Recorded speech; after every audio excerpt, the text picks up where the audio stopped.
So ito guys, itong i-ano po natin to. Ihawin. Ito yung ating iihawin at lagyan ng asin. Ang daming asin ng tita. So maalat kasi. Mahilig kasi ako sa maalat. So iihawin kasi ito. So isahin natin.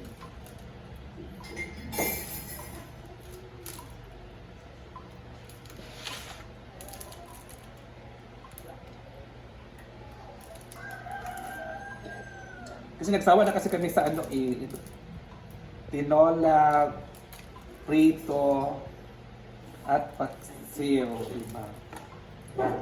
So, ayan. Ganyan natin na asin. Nakubig ang asin mo. So, ayan, inihaw na po siya. So, ito yung aming dinner.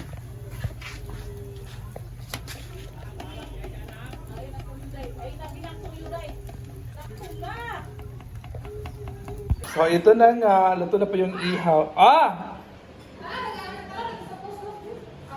Luto na yung ihaw na isda. So, ngayon, mauna po si Papang kumain kasi di ba manglalaot pa ulit si Papa. So, kami ni Mother ay mamaya na po kami ni Mama. So, yan lang po yung ating ulam for today's video. Ang inihaw na isda. Ang tawag ay gunting-gunting ang tawag dito. O, di ba? Sarap, di ba? Hello everyone! So, ito na nga, kakain na kami ni Mama. Kasi Kain pa. ito yung ano namin, Among hulam, gunting-gunting at sinugba. ihaw na isda. Sumo naman kayo ang inunon, sinugba na sad. At sa kabila mo, Dinugdo. Ginamos nga, barado doan nyo. kasi, Mahalang. ito guys, ginamos. Masarap kasi yung ulam na ginamos mga Manyapon ta. Yan po yung aming ulam. So, kumusta ka na pala, Ma? Hintabi natin si Mama habang kumakain na. Lagi. Sarap. Tubig.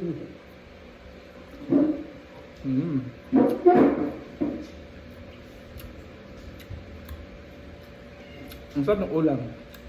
Kasi, nagsawa na kasi kami sa puro noon, puro prito, puro sabaw, ngayon,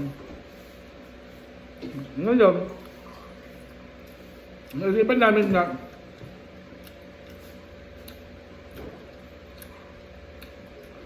mag-ano muna kami, mag-ihaw muna kami ng isda. Kasi, masarap din. Di na ka pa? Ako upingi po. Di ako ba, sorry na ka ba? Nakanabili na ba? Di ba? Ako hamay lang magkaon. Di lagi, ganun na ganun, dahil na. Saan ba ganun? Kaya magkaon. Ako na ako na mag-istorya.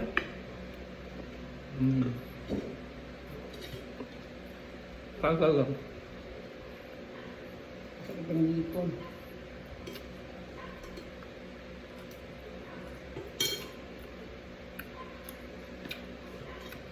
Mama kasi, nanipon niya, hingo, niya kalong hinang magpabunot ni sa dentes, dili po siya. Pero mahalok lang. Ihalok.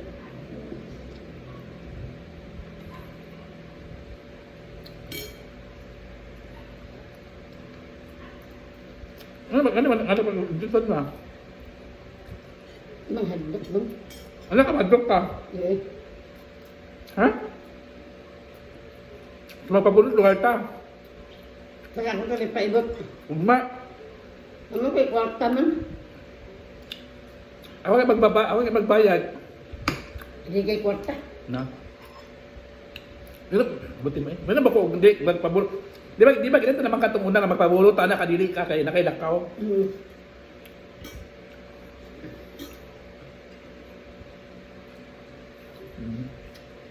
Ang sarap gan.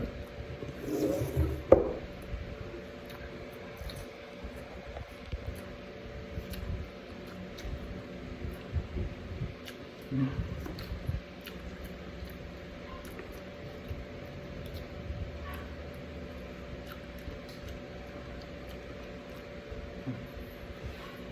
pa kayo guys.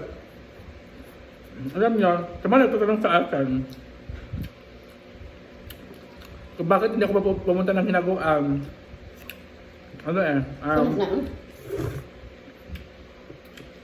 Tinatamad kasi ako pumunta doon kasi nga, di ba, tinatamad ako pumunta doon kasi nga,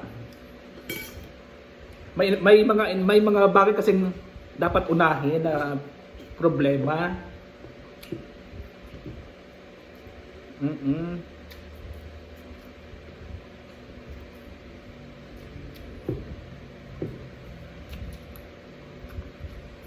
Alam niyo kasi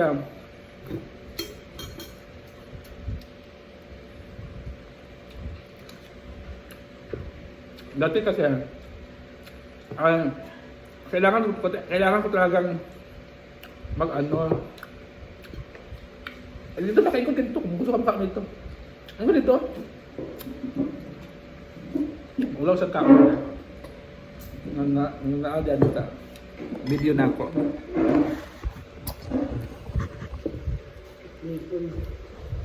Ito sa ipon. Alam niyo kasi mga mamsi, kaya hindi ko masyado pumunta sa hinaguan kasi dati kasi kailangan kasi dati na ng mag-vlog araw-araw kasi sa akin lahat umaasa.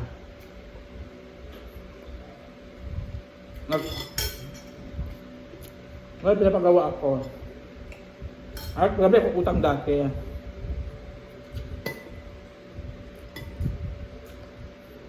Totoo, marami akong utang. Ngayon, yung utang ko ay nabawas-bawasan na. Alam niyo kasi dati, magsweldo ako, diretso sa utang ko bayad yun. Kasi marami talaga akong utang. Di ba? Alam naman ang magkano lang yung sahod ko, magkano yung sweldo ko. Pagkasahod ko agad, bayad sa utang agad. Kaya kailangan ko talagang mag-vlog, magtrabaho kahit konti lang sa sahod ko, pero kailangan ko talagang magtrabaho, mag-vlog para kahit anong gawin ko na lang, ganito na lang. Kasi ngayon parang medyo nakaluwag-luwag na ako konti, pero hindi pa talaga ako totally na full na ako sa utang ko. Wala pa naman akong utang, pero mas nabawasan siya ng bongga. So at ngayon, yung magulang ko kasi hindi na sila nag-aano sa akin, hindi na sila nag-aano sa akin yung ako lahat yung gagastos, yung ganun. Kumbaga ano lang kami dito, suportahan, yung ganun lang. Kasi papa nang lalaot si Papa kasi sa pang-araw-araw naming gastusin sa bahay. Like pagkain, bigas, ulam, yung ganun ba. Kaya may ano na ako, hindi na akong problema kasi nandiyan naman si Papa tumutulong din sa akin. Ngayon,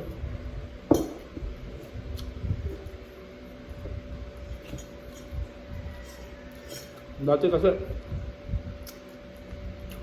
ang sabi ko,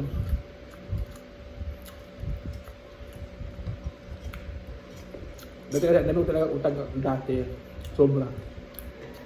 Hindi ko mabilang utang ko. Pag nagkasahod ako, dahil sila sa utang. Kaya kailangan ko talagang mag-vlog talaga. Para kahit paano, yung utang ko, mabas-bawasan. Like nung, di ba sa vlog ni Milmar, may sabihin nito ako doon sa inyo na na-scam ako.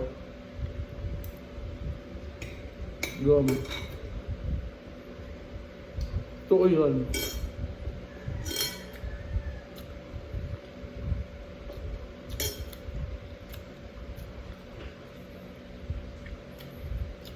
Kasi inisip ko kasi, gusto ko naman pahinga, yun lang na. Kakaiba kang.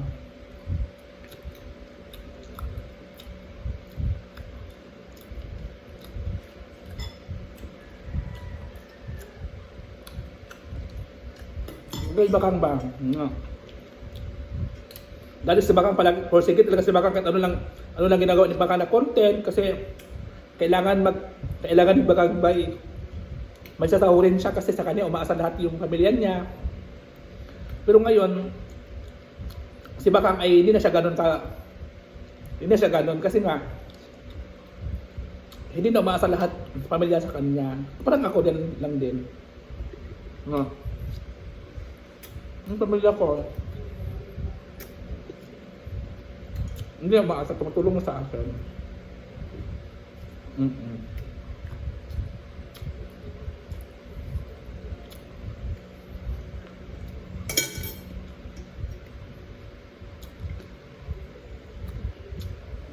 Kaya minsan which is kailangan pa din magtrabaho, mag-vlog kung alam mo naman kailangan ko din naman mag-vlog kasi nga paano mabayaran lahat yung utang ko kung hindi ako mag-vlog. Kaya nga kahit paano meron din ako may sinasabi ako minsan sa isang buwan 5,000, 7 ganun, 8 ganun. Kahit ganun lang masaya, okay na ako. At least meron.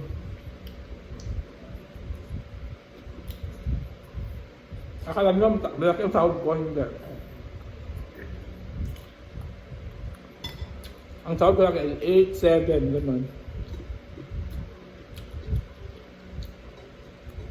Dati malakas, so ngayon hindi na. May hindi na.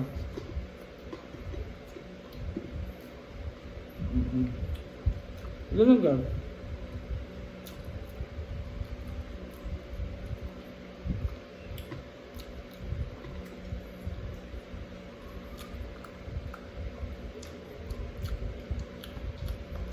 Gusto na.